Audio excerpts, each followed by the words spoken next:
Assalamualaikum warahmatullahi wabarakatuh. Masih kita lanjutkan kajian tasawuf Syekh Abdul Qadir Jailani. Tema hari ini, jangan merisaukan rezeki. Janganlah kamu risaukan rezekimu. Pencarian rezeki terhadapmu lebih hebat daripada pencarianmu terhadap rezeki. Jika kamu telah mendapatkan rezekimu hari ini, janganlah kamu risaukan rezekimu hari esok. Sebagaimana kamu telah meninggalkan hari kemarin, maka kamu tidak akan tahu apakah hari esok akan sampai kepadamu atau tidak. Bersibuklah dengan harimu. Jika kamu mengenal Al-Haq Azza wa Jalla, tentu kamu akan sibuk dengannya daripada mencari rezeki, karena pemberiannya menghalangimu dari memintanya. Barang siapa mengenal Allah, terkuncilah lidahnya. Seorang arif lidahnya selalu terkunci di hadapan Al-Haq Azza wa Jalla, sehingga dia mengembalikannya untuk kemaslahatan makhluk. Manakala dia telah mengembalikannya kepada mereka, hilanglah kebisuan dari lidahnya dan keterasingannya. Ketika masih mengembala kambing, lidah Musa alaihissalam gagap, namun ketika Allah hendak mengembalikannya, maka diberinya ilham sehingga ia berkata, "Dan lepaskanlah kekakuanku dari lidahku, supaya mereka mengerti perkataanku." Surat At-Taha ayat 27-28. Di kalimat ini Syekh Abdul Qadir Jailani menjelaskan pencarian rezeki terhadapmu lebih hebat daripada pencarianmu terhadap rezeki. Artinya bahwa rezeki itu sesungguhnya mencari kita, dan dikatakan di sini ketika rezeki mencari kita itu sangat luar biasa sebenarnya dibandingkan kita yang mencari rezeki.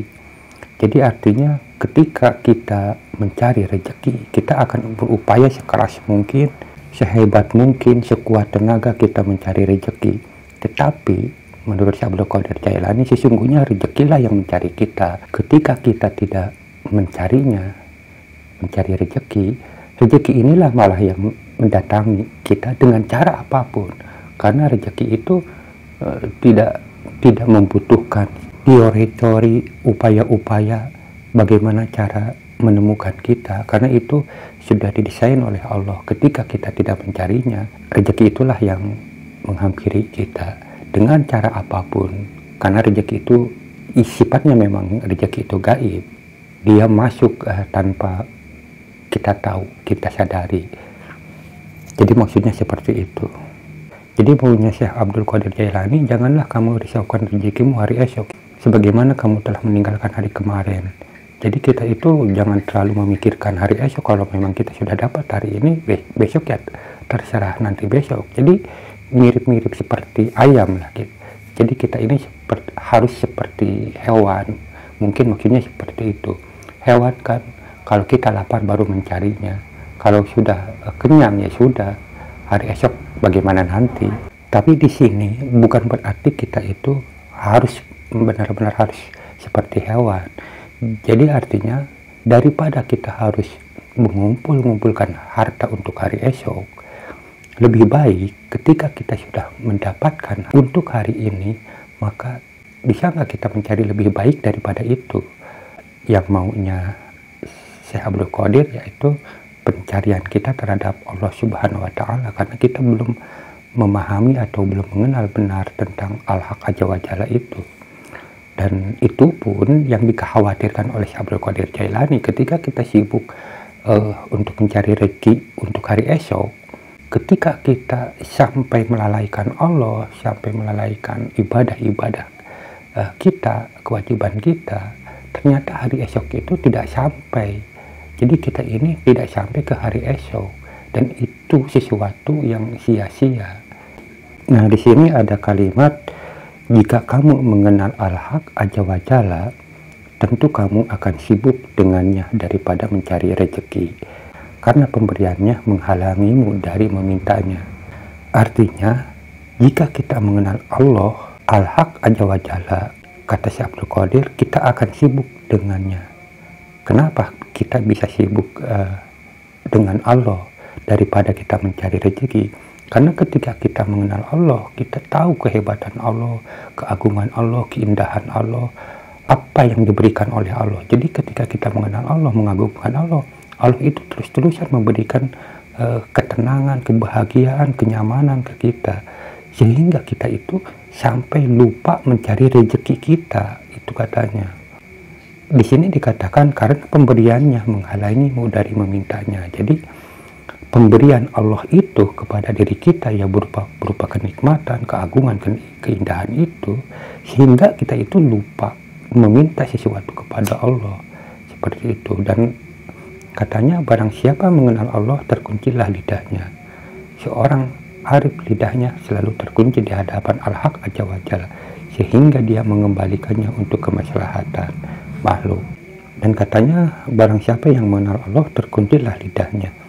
Jadi ketika kita mengenal Allah, kita itu betapa terkagumnya atas keindahan-keindahan Allah, kekuasaan-kekuasaan Allah, sehingga kita itu ada rasa takut. Karena bagaimana kita tidak takut ketika kita melihat keagungan-keagungan Allah yang begitu luar biasa, sehingga kalau di hati kita, perilaku kita berbuat buruk, maka konsekuensinya kita akan mendapatkan sesuatu yang buruk. Dan bagi seorang arif ini sesuatu hal yang jelas diketahuinya. Jikalau dirinya berbuat salah, maka Allah akan memberikan sesuatu yang buruk kepada dirinya. Makanya dia ada rasa takut, sehingga dia tidak mau melakukan atau bergerak atau berbicara sekalipun. Di sini dikatakan terkuncilah lidahnya. Jadi terkunci lidah di sini, dia diam, takut, berbicara pun dia takut. Seandainya dia berbicara itu ada atas perintah Allah, itu biasanya orang-orang arif. Dan seterusnya, sehingga dia mengembalikannya untuk kemaslahatan makhluk. Jadi maksudnya ketika dia diam itu, dia beradab kepada Allah sambil dia bertafakur mengagungkan Allah. Begitu Allah memberikan pengetahuan, cahaya-cahaya keimanan, kemarifatan, intinya pengetahuan-pengetahuan yang dulunya tidak diketahui diberikan ke orang itu oleh Allah, sehingga setelah cukup pengetahuan itu, lalu Allah akan menyuruhnya untuk mengamalkan dan memberikan petuah-petuah itu ke sesama manusia. Di sini dikatakan manakala dia telah mengembalikannya kepada mereka, hilanglah kebisuan dari lidahnya dan keterasingannya. Jadi orang arif ini waktu pertama kalinya dia selalu diam, bertafakur, dan selalu menyebut asma Allah. Di situ dia bertafakur, belajar, memahami segala sesuatu yang diberikan oleh Allah. Nah, ketika sudah mencukupi pengetahuan-pengetahuannya, yang tadinya selalu diam, seakan-akan bisu, ketika kita sudah banyak pengetahuan-pengetahuan kita, lalu Allah memerintahkan untuk mengamalkannya, maka di sini dikatakan manakala dia telah mengembalikannya kepada mereka, hilanglah kebisuannya. Jadi ketika dia sudah mumpuni, sudah pengetahuannya sudah cukup, maka disampaikan kepada orang-orang dan dianggap dia sudah tidak terasing lagi. Ini gambaran ini disamakan dengan Nabi Musa. Kata Syekh Abdul Qadir, ketika masih mengembala kambing, lidah Musa alaihissalam gagap. Namun ketika Allah hendak mengembalikannya, maka diberinya ilham sehingga dia berkata. Nah, seperti itu. Nah, jadi maksudnya dia bisu itu, bisu bukan berarti dia tidak bisa berbicara, tapi karena ada. Nah, ketika kita bertasawuf, kita mengenal Allah, memandang Allah, tidak mungkin kita itu banyak ngomong, banyak bicara. Kita itu maunya itu sebenarnya dia. Kalau bisa kita itu mending jadi patung, karena bergerak sedikit pun ada rasa ketakutan, takut berbuat kesalahan, dosa dan sebagainya. Itu yang dirasakan oleh orang-orang arif itu. Di sini dikatakan seolah-olah ia mengatakan bahwa ketika mengembala kambing, ia tidak memerlukan kelancaran berbicara. Namun ketika datang tugas berbicara kepada manusia, maka hilanglah kekakuan dari lidahnya. Setika itu juga kekakuan dan kegagapan hilang dari lidahnya. Sesungguhnya Musa alaihissalam telah fasih berbicara sejak kecil, tetapi karena belum saatnya berbicara dengan Fir'aun dan Asia, sehingga Allah Subhanahu wa ta'ala menyuapkan bara api ke mulutnya. Dan katanya, wahai gulam, aku melihat kamu sedikit sekali makrifat kepada Allah Subhanahu wa ta'ala dan Rasulnya, juga para nabi walinya. Kamu benar-benar kosong dari makna, seperti sangkara tanpa burung, seperti rumah kosong yang roboh, dan seperti pohon tanpa daun dan bunga. Kemakmuran hati seseorang itu dengan iman, kemudian dibuktikan dengan Islam. Serahkanlah dirimu dari selain dirimu kepadanya. Keluarkanlah dirimu dan semua makhluk dari hatimu. Kemudian kamu berdirilah di hadapan Allah Subhanahu wa ta'ala. Jika Allah Subhanahu wa ta'ala berkehendak akan memberimu pakaian dan mengembalikan kamu kepada makhluk, maka kamu menjalankan perintahnya dengan penuh kerelaan. Jadi maksudnya di sini, kata Syekh Abdul Qadir Jailani, kita itu sedikit sekali makrifat kepada Allah, kepada Rasulullah, para nabi, para wali. Dan katanya terkesan kita itu tidak punya makna seperti sangkara tanpa burung. Dan diharapkan kita itu harus mau berdiri menghadap Allah Subhanahu wa ta'ala. Tetapi sebelum kita berdiri menghadap Allah Subhanahu wa ta'ala, maka kita harus membuang dulu makhluk-makhluk yang ada di diri kita. Makhluk di sini yaitu tentang manusia, harta, kesenangan, itu semua kan makhluk. Jadi buanglah hal-hal itu sehingga kita itu bersih dari makhluk, hanya menghadap kepada Allah. Dan di sini dikatakan bahwa ketika kita melepaskan hal itu lalu menghadap ke Allah, maka kita itu menjadi orang yang terasing, menjadi orang gagap, tidak bisa berbicara seperti yang tadi saya katakan. Tetapi bisu dan terasing ini makna lain yang bukan yang sesungguhnya. Jadi kita tidak berbicara itu karena kita adab kita kepada Allah, dan terasing itu karena kita menyendiri dan ingin berduaan sama Allah. Nah, ketika Allah menganugerahkan atau menghendaki kita lalu diberikan ilmu-ilmu dan pengetahuan, nah di sini katanya maka kita akan dikembalikan lagi ke manusia atau ke kelompok kita. Ya, tujuannya agar kita bisa saling menasehati seperti itu. Dan selanjutnya kamu berdiri menanti perintahnya, menyetujui hukumnya. Nah, di sini dijelaskan setelah kita mumpuni, maka kita itu akan diperintahkan menunggu perintah oleh Allah. Jika Allah memerintahkan kita untuk ya intinya menyampaikan kalam-kalam Allah, maka kita itu akan menyampaikan, dan apapun konsekuensinya atau hukum-hukumnya itu akan dia terima dengan rela. Lalu barang siapa menyendiri dari makhluk dan berdiri di hadapan Allah Subhanahu wa ta'ala dengan hati dan nuraninya, berarti ia telah berkata dengan lisanul haq, sebagaimana kata Musa alaihissalam, dan aku bersegera kepadamu ya Tuhanku, agar supaya engkau ridho kepadaku. Surat At-Taha ayat 84. Aku mengasingkan diri dari dunia dan akhirat serta seluruh makhluk. Aku putuskan segala asbab dan aku tinggalkan semua Tuhan. Di sini semua Tuhan itu makhluk ya, karena kan ketika kita mencintai harta yang berlebihan itu dianggapnya kita itu menuhankan harta. Ketika kita senang dengan bergaul dengan manusia, berarti Tuhan kita itu manusia. Maka kalimat di sini asbab dan tinggalkan semua Tuhan. Jadi bukan Tuhan Allah maksudnya di sini. Kini aku segera datang kepadamu supaya engkau ridho kepadaku dan aku mengampuniku atas keadaanku bersama mereka sebelumnya. Wahai orang bodoh, kamu adalah hamba manusia dan kamu adalah orang yang musyrik. Karena kamu melihat mereka bisa mendatangkan manfaat dan mendatangkan bahaya. Kamu hanya berada di sisi surga, tempat yang kamu ingin memasukinya. Kamu hanya di sisi neraka, di mana kamu takut terhadapnya. Di manakah makamu?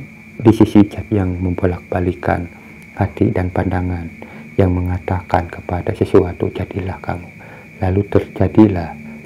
Nah, ini kalimatnya ini benar-benar Syekh Abdul Qadir Jailani ini mengkritik kita, lagi-lagi mengkritik kita, wahai orang bodoh, katanya, kamu adalah hamba nafsu, dunia, dan keinginan. Ya itulah orang-orang semacam kita, walaupun kita mengaku beragama, tetapi kan ketika kita beribadah itu selalu harapan-harapannya makhluk, kebahagiaan, ketenangan, keituan lah, semacam kayak begitu. Itu kan yang diharapkannya itu makhluk. Jadi sebenarnya jadi begini, kalau kita jelaskan, kebahagiaan, kesenangan, dan semuanya hal-hal yang kita rindukan, yang kita inginkan, sebenarnya itu akan datang secara otomatis ketika kita mencari Allah. Tetapi ketika kita mencari ketenangan, kesenangan itu, maka kita itu tidak akan mendapatkan. Sekalipun kita mengasumsikan bahwa dengan banyaknya harta kita akan tenang, senang, ternyata kenyataannya itu tidak ada. Malah yang ada kelelahan, kegelisahan, dan seterusnya. Itu menurut para sufi. Makanya di sini selalu dikritik bahwa kita itu orang-orang yang bodoh. Walaupun seorang sufi, seorang wali, termasuk Syekh Abdul Qadir Jailani, itu tahu bahwa setiap manusia itu ingin kebahagiaan, ingin kesenangan. Tetapi dalam pencariannya kita malah mencari yang salah. Jadi mestinya kalau ingin hal itu, carilah Allah. Maksudnya seperti itu. Dan di sini dikatakan bahwa kita itu termasuk orang-orang yang musyrik. Karena katanya kamu melihat mereka itu bisa mendatangkan manfaat dan mendatangkan bahaya. Nah seperti itu, ketika kita menginginkan harta, kita menganggap bahwa dengan adanya harta itu akan memberikan manfaat kepada diri kita. Padahal menurut Syekh Abdul Qadir Jailani, harta itu tidak bisa memberikan apa-apa. Yang memberikan manfaat itu adalah Allah. Dan ketika kita tidak punya harta, kita kan anggap menderita. Padahal penderitaan itu bukan karena tidak punyanya harta. Yang menjadikan menderita itu ya Allah juga, sama seperti itu. Itu yang dimaksud oleh Syekh Abdul Qadir Jailani. Makanya dengan tegas dari tema yang awal sampai sekarang ini selalu tentang itu, makhluk. Kita itu harus bersih dari makhluk. Bahkan di sini katanya, kamu berada di sisi surga, tempat yang kamu ingin memasukinya.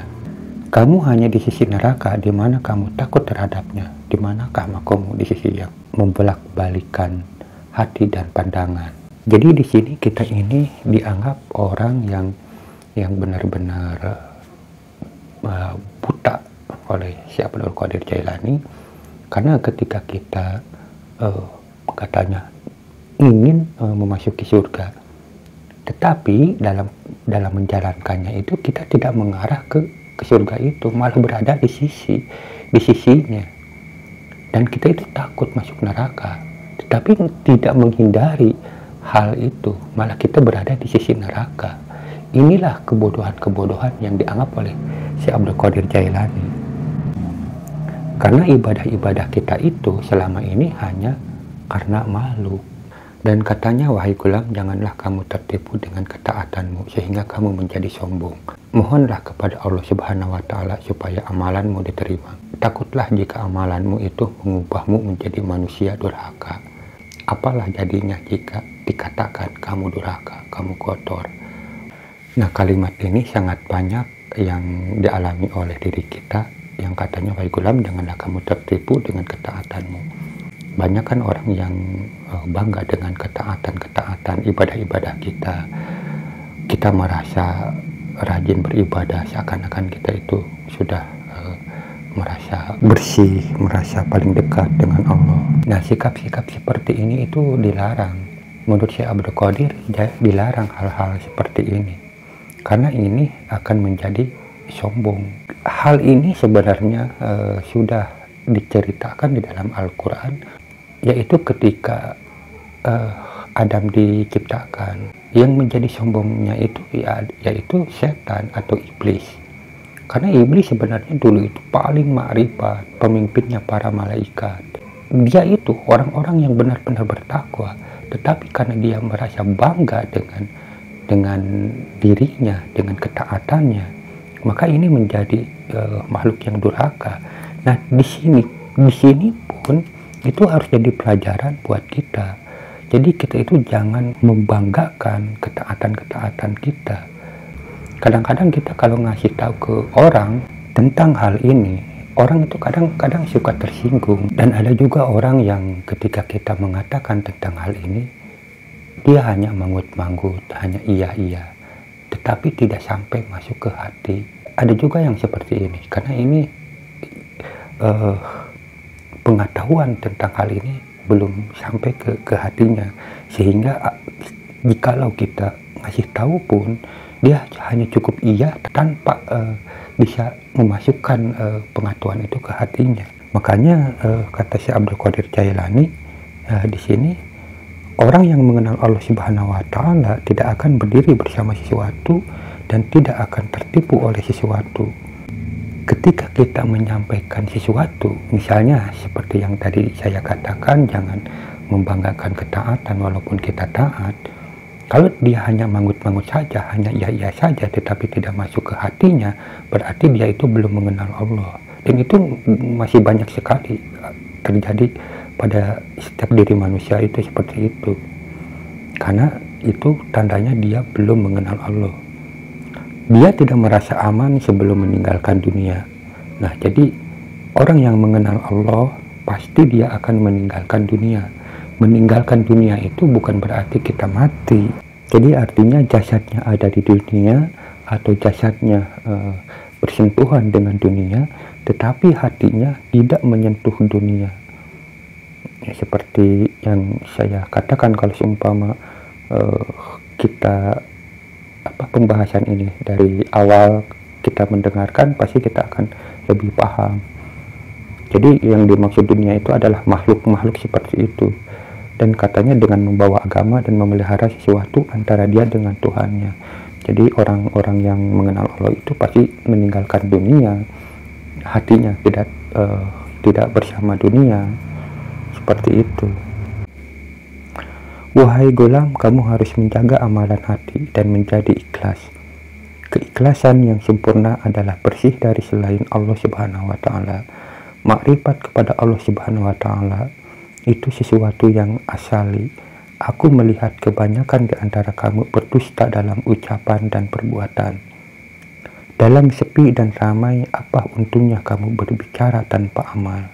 Dan apa gunanya amal tanpa ikhlas dan tauhid? Jika Allah Subhanahu wa Ta'ala memandangnya buruk, apa gunanya semua itu bagimu? Kamu harus berupaya agar dia menerima dan ridho kepadamu. Ini memang sedikit gelap, penuh misteri. Pada hari kiamat semuanya akan dikeluarkan, lalu dikatakan kepada semua amal, di mana kamu telah munafik di dalam amalan itu. Ini peringatan Syekh Abdul Qadir Jailani yang katanya bahwa kita itu harus bisa benar-benar ibadah dengan sebaik-baiknya. Sekalipun kita merasa sudah benar, sudah ini, tetapi kalau kita belum mengenal Allah, maka kita akan tertipu dengan sesuatu hal itu. Dan semuanya itu akan terungkap lebih jelas ketika kita sudah berada di akhirat atau di hari kiamat. Semuanya akan dikeluarkan dan kita baru akan menyadarinya. Jangan sampai kita itu termasuk jadi orang yang munafik, karena orang munafik itu jelas berada di neraka yang paling bawah atau keraknya neraka. Semua amal yang dilakukan untuk selain Allah Subhanahu wa Ta'ala adalah batil. Beramallah dan carilah zat yang tidak ada sesuatu yang menyerupainya. Nafikanlah semua makhluk dan isbatkanlah Allah Subhanahu wa Ta'ala. Nafikan sesuatu yang tidak patut baginya dan isbatkan sesuatu yang wajib baginya, yang dibenarkan olehnya dan oleh Rasulnya. Jika kamu berbuat demikian, hilanglah kekosongan dari hatimu. Temanilah Allah, Rasul, dan orang-orang salih dengan penuh adab. Jika kamu ingin sukses, janganlah datang kepadaku kecuali dengan adab. Jika tidak bisa beradab dengan baik, jangan sekali-kali datang. Kamu selalu berbuat sia-sia, tinggalkan kesia-siaan sekarang juga agar kamu diberi kepahaman. Orang yang memasak pasti mengetahui apa yang dimasaknya. Pembuat roti pasti mengetahui roti apa yang dibuatnya. Seorang pembuat pasti mengetahui apa yang dibuatnya. Dan orang yang berdakwah juga mengenal sesuatu yang didakwahinya, yang ada di medan dakwah. Duniamu telah membuat hatimu buta sehingga kamu tidak bisa melihat. Dengannya, hati-hatilah terhadap dunia. Ia bisa menaikkan dan menjatuhkan derajatmu. Ia bisa membelenggu tangan dan kakimu, serta membuat matamu silau. Jika simpanan telah habis dan kepakiran datang, akan kamu lihat apa yang dilakukannya terhadap dirimu. Inilah akibat cinta dunia, rakus dan selalu ingin menumpuknya, maka ia menjadi musuh di balik itu. Inilah ulah dunia, waspadalah terhadapnya. Ini sangat jelas kalimat-kalimat yang disampaikan oleh Syekh Abdul Qadir Jailani. Hanya kita tinggal merenunginya saja. Dan selanjutnya, wahai gulam, tidak ada kejayaan bagimu meski kamu merindukannya. Kamu hanya mengaku cinta kepada Allah, sedangkan sesungguhnya kamu cinta akhirat atau selain dia. Seorang arif lagi muhib tidak mencintai ini dan itu selain Al-Haq Azza wa Jalla. Jika dia hanya cinta kepadanya, maka dunia akan datang kepadanya. Ini sangat jelas ya. Dan katanya, wahai gulam, kamu harus ikhlas dalam beramal. Janganlah kamu ingat-ingat lagi amalanmu, apalagi mencuri upah dari makhluk. Beramallah karena mengharap ridho dari Allah Subhanahu wa Ta'ala, bukan mengharap kenikmatannya. Jadilah kamu termasuk orang yang beramal karena mengharap ridho Allah Subhanahu wa Ta'ala. Dan ini, kalimat ini sebenarnya sangat baik sekali bagi kita kalau kita mau mempraktekannya, karena kebanyakan kan kita ini kalau bekerja hanya mengharap gaji, hanya mengharap simpati atau penilaian dari atasan kita. Itu semuanya perbuatan-perbuatan buruk. Tetapi ketika kita memandang Allah, ketika kita bekerja, ya bekerjalah dengan cara yang baik. Kita tidak akan mempedulikan apakah atasan kita akan menilai kita buruk atau baik dalam bekerja. Dan begitu juga upah. Apakah upah itu sesuai dengan kerja kita atau lebih rendah. Karena biasanya kalau orang-orang yang mengerti tentang hal ini, upah itu akan mengikuti kerja kita. Apalagi kalau di pabrik-pabrik ya. Itu pertamanya kan kita sudah tahu gajinya sekian. Tetapi kalau yang tidak diketahui, sebenarnya jangan kita risaukan tentang hal itu. Sekalipun waktu pertama mungkin kita digaji dengan sedikit, tetapi kalau kita pekerjaan kita baik, maka pasti akan bertambah. Itu jangan kita takuti, karena hukum sunnatullah itu pasti. Ketika kita berbuat baik, ketika kita bekerja dengan baik, dengan cara baik, niat baik dan sebagainya, sekalipun waktu itu misalnya digaji kecil, lama-lama kalau kita istiqomah dalam melakukan itu, maka rezeki itu akan ditambahkan lagi, seperti itu. Jadi kesimpulannya bahwa kita dalam mencari rezeki itu, carilah rezeki dengan ala kadarnya, jangan sampai keterlaluan, jangan sampai melupakan Allah. Kalau hasil kerja kita sudah ada untuk hari ini, maka luangkanlah waktu kita yang masih banyak ini untuk mengenal Allah. Dan kita harus bisa berusaha untuk memahami tentang kehidupan dunia, sehingga kita tidak lagi mengandalkan dunia atau makhluk-makhluk itu. Dan ketika kita sudah memahami tentang hal itu, mengenal Allah dan mengenal kehidupan ini, maka apapun yang kita kerjakan, maka itu kita akan berusaha bekerja dengan baik, niat dengan baik, cara dengan baik. Dan keinginan-keinginan yang kita harapkan seperti ketenangan, kebahagiaan, ketika kita sudah melakukan hal ini, maka hal itu akan secara otomatis datang kepada diri kita. Jadi dengan demikian, maka ketika kita bekerja itu jangan mengharapkan hal-hal yang lain. Justru yang kita perhatikan itu, apakah pekerjaan ini atau kerja kita ini sudah benar, sudah baik atau tidak. Jadi bekerja yang baik itu bukan hanya kita melakukan pekerjaan itu saja. Karena ketika kita bekerja itu bukan diri kita bersentuhan dengan barang juga, tetapi kita bersentuhan dengan makhluk-makhluk yang lain. Misalnya teman kerja, benda-benda yang ada di sekitar, atau ada hewan-hewan